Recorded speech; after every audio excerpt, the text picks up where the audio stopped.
জয় গোপাল। বড়দের আমার প্রণাম এবং ছোটদের আমার ভালোবাসা জানিয়ে গোপালের নির্দেশ চ্যানেলে আজ আপনাদের সঙ্গে আরও একটি ভিডিও শেয়ার করছি। আর দেখুন, আজ গোপু সোনাকে অন্যরকম রূপে আপনারা দর্শন করুন। আজ বুঝতেই পারছেন যে এটা কোন দিনের ভিডিও। তো সরস্বতী পুজো, আমি আগেরবারও গোপু সোনাকে পুজো করেছিলাম, কারণ সেটা গোপাল সোনার নির্দেশেই করেছিলাম। আর এইবারও আমি গোপু সোনার পুজো করছি সরস্বতী পুজোর দিন। তো সত্যি আমি প্রথমে ভাবিনি, সাদা জামাটা আমি অনেক আগেই তৈরি করে রেখেছি সরস্বতী পুজোয় পরাবো বলে। তো এইভাবে সাজাবো এরকম কিছু প্ল্যানিং আগে থেকে ছিল না। আমি যখন সাজাতে এসেছি তখন দেখছি যে এসব দিয়ে এরকম হয়ে গেছে সাজানোটা। এরকম সাজাবো, আগে থেকে কোনো প্ল্যানিং করে এবার সাজাইনি। তো যাই হোক, আমি একটা ওড়না বানাবো, নেট এনে রেখেছিলাম, হলুদ একটা নেটের লেজ লাগিয়ে একটা বড় করে ঘাগরার ওড়না বানাবো। তো সেটা আর হয়ে ওঠেনি, যে আন্টিটা বানিয়ে দেয়, তো ওনার বাবার শরীর অসুস্থ বলে আর বানাতে পারেনি। তো আমি ভাবলাম হয়তো এবার আর সেভাবে সাজাতে পারবো না, তো থাক, যা আছে এই করেই দেব। তো ওড়নাটা আমি কিনে এনেছিলাম। তো তারপরে আমি গোপু সোনাকে সাজাতে শুরু করলাম যখন, তখন আমি দেখলাম যে শেষ পর্যন্ত এরকম হবে সেটা বুঝিনি, কিন্তু হয়তো গোপাল সোনার ইচ্ছাতেই এইভাবে সাজাতে পেরেছি। আর আজ সরস্বতী পুজো, তো ভিডিওটা হয়তো আপনারা পরের দিন দেখবেন। তো দেখুন আপনারা গোপু সোনাকে সাদা জামা পরে কেমন লাগছে। আর আমি বিশেষভাবে সাজাতে পারিনি, যেটুকু আমি পেরেছি আমার সাধ্যের মধ্যে আমার মতো করে গোপু সোনাকে আমি সাজিয়েছি। আর এইবার দেখুন আপনারা ফাইনালি সাজিয়েছি। আর মাথার যে চূড়াটা, সত্যি বলতে আমি একটা চূড়া প্রথমে আমি পরিয়েছি। এইবার আগের দিন থেকেই আমি বুঝতে পেরেছিলাম যে একটা ভক্ত অনেক আগেই, একজন ভক্ত গোপু সোনাকে এই চূড়ার যেটা নিচে পরানো এই চূড়াটা দিয়েছিলেন। তো তারপরে একদিন একটু পরিয়েছিলাম, সেই দিনই সেই ভক্ত পরিয়ে গিয়েছিলেন। তারপরে আর কোনো দিন পরানো হয়নি, যে তুমি পাগড়ি পরাই বেশিরভাগ সময়, চূড়া কম পরাই, সেই জন্য আর পরানো হয়নি। এইবার যতক্ষণ না আমি এই মাথার এই মুকুটটা দিয়েছি বের করে, ততক্ষণ আমি গোপাল সোনাকে ওখানে সাজিয়ে কমপ্লিট সাজাতে পারিনি। তারপরে আমি লাস্টে ওই ভক্তের দেওয়া ওই মুকুটটাকে বের করে দিয়ে সাজ কমপ্লিট হয়েছে।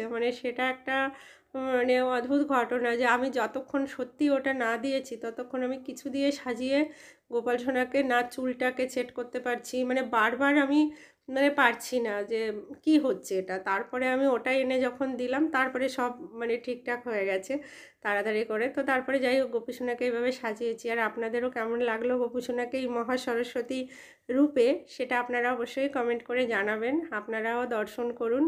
আমি ভেবেইছিলাম যে এই রূপটা আমি সরস্বতী পুজো করেছি গোপু সোনাকে, তো ভক্তরাও দর্শন করুক।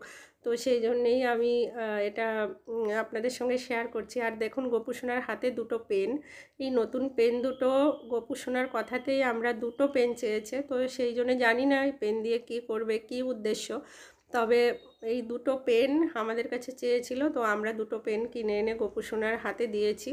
আর খাপের মধ্যে করে সাইডে রেখে দেবো পেন দুটো। জানি না, যতদিন আমরা কিছু বুঝতে না পারি ততদিন আমরা পেন দুটো রেখেই দেবো পাশে, যে কী করতে হবে এটা দিয়ে।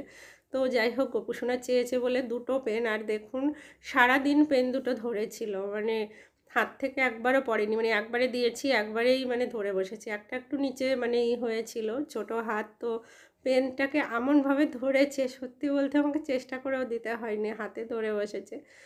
আর গোপু সোনাকে এর আগেও আমি ভোগ দিয়েছি, যেহেতু আমি 5বার ভোগ দেই, সেই জন্য আমি একবারে মিষ্টি সব কিছু দিয়ে, আমি ফল দিয়ে একটা ভোগ, সকালবেলা আরও একটা ভোগ হয়ে গেছে, দুটো ভোগ হয়েছে। তো এটা অন্নভোগ, যেহেতু আমি অন্নভোগ দেই গোপু সোনাকে, তো যেরকম আমি রোজকারের মতো রান্না করেই বিশেষ আয়োজন করতে পারিনি, সেরকমই 2-3টে আইটেম দিয়ে আমি অন্নভোগটা দিয়েছি। আর ফলটা আমি গোটা দিয়েছি এখন।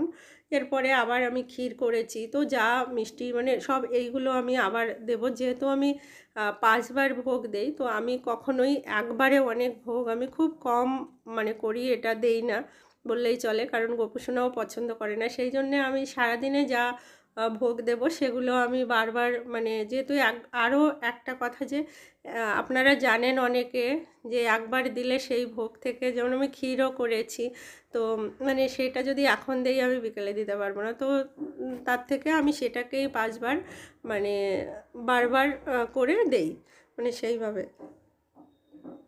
তো আমি এই জন্যে এখন দুপুরবেলা এই ভোগটাই দিয়েছি গোপুসোনাকে। আপনারা দর্শন করুন। আর আগের ভোগ দুটো আমি আর দর্শন করাতে পারিনি আপনাকে, তারপরে আরও দুটো ভোগ হবে, এটা দুপুরবেলার অন্য ভোগটা। তো আমি যেরকম আয়োজন করতে পারি সেরকমই দিয়েছি। মানে এরকম হয় যে অনেকে বিশেষ পুজোর দিন অনেক আয়োজন করে, তো আমার এটা কমই হয় করা, কারণ আমি যা করি ধরে এখন সব কিছু দিয়ে দিলে আবার বিকেলবেলা হয়তো মানে আবার কি দেব, তো সেটার থেকে আমি ঠিক করেছি যে মানে যেটা করি সেটাকে ভাগ ভাগ করে একবার একটা সেইভাবে ভোগ লাগাই। তো আপনাদের সেইগুলো আর দর্শন করাতে পারলাম না, ক্ষীর এগুলো যে ভোগ যা যা দেবো সারাদিনের ভোগ আর ভিডিও করা হয়নি। তো এখন এটাই দিয়েছি, আপনারা দর্শন করুন। আর সর্বোপরি আমার সরস্বতী মা আজ মানে মহা সরস্বতী মাকে কেমন লাগছে সেটা আপনারা জানাবেন। আপনারা যে যেখানেই আছেন সবাই খুব ভালো থাকবেন, সুস্থ থাকবেন। আজ এই পর্যন্তই, কথা হবে পরবর্তী আরেকটি ভিডিওতে। নমস্কার।